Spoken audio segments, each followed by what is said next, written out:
Hi అండి. అందరైతే kitchen tip చెప్తానని అంటుంటారు కదండీ!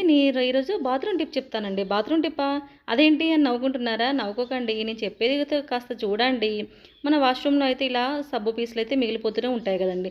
అలా మిగిలిపోయినప్పుడైతే నేనైతే ఒక్కొక్కసారి ఇలా కొత్త సబ్బుకైతే తీసి దాన్ని ప్రెస్ చేస్తూ ఉంటానండి. అలా కొంతవరకు ఆగుతుంది. ఆగలేదనుకోండి ఆ పీసులనైతే అనవసరంగా పడేసుండేదాన్ని. అలా కాకుండా ఇప్పుడేం చేస్తున్నానంటే ఇలా మిగిలిపోయిన వాటినన్నీ చిన్న చిన్న పీసుల్లాగా తీసుకొనైతే ఒక బౌల్‌లో వేసేసుకొని దాన్ని ఫస్ట్ శుభ్రంగా కడుగుతున్నానండి. కడిగిన తర్వాత దాంట్లో మళ్ళీ ఫ్రెష్ వాటర్ అయితే వేసేసి దాన్ని కాసేపు అయితే స్టవ్ పైన పెట్టేస్తున్నానండి. 5-10 మినిట్స్ తర్వాత మనకు చూడండి సోప్ అంతా ఇలా కరిగిపోయిందండి. కరిగిపోయిన తర్వాత దాన్ని పూర్తిగా చల్లారనిచ్చిన తర్వాత ఇలా ఒక థమ్స్ అప్ బాటిల్ అయితే వేసేసుకున్నానండి. ఇంకేముందండి దీన్నైతే మన సింక్ దగ్గర పెట్టేసుకొని అయితే మన హ్యాండ్ వాష్ లాగా వాడుకున్నామనుకోండి భలే పనిచేస్తుందండి. మళ్ళీ మంచి స్మెల్‌తో పాటు భలే పనిచేస్తుంది. ఈ ఐడియా ఎలా ఉందో నాకైతే చెప్పండి. అదేనండి మా బాత్రూమ్ ఐడియా ఎలా ఉందో చెప్పేసేయండి.